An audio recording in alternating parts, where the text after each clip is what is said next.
Welcome to the slop farm. Enjoy the video. You start by making sure the TV is online. This prevents wasted changes. Now, press Settings, go to Network or Connections and choose the active network.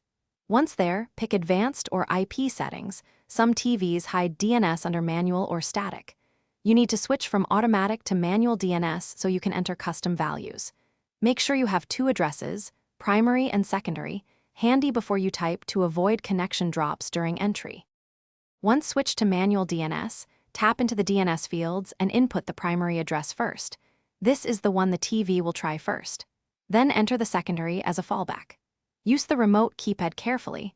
Mistyped numbers prevent name resolution. After filling both fields, choose Save or Apply so the TV stores the settings.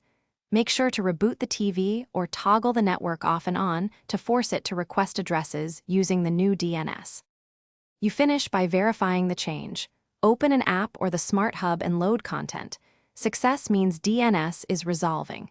If pages fail to load, double-check the digits you entered and confirm the TV isn't locked to a different IP mode like static versus DHCP. Restart the router and TV to clear caches. If problems continue, try a different public DNS such as 1.1.1.1 or switch back to automatic.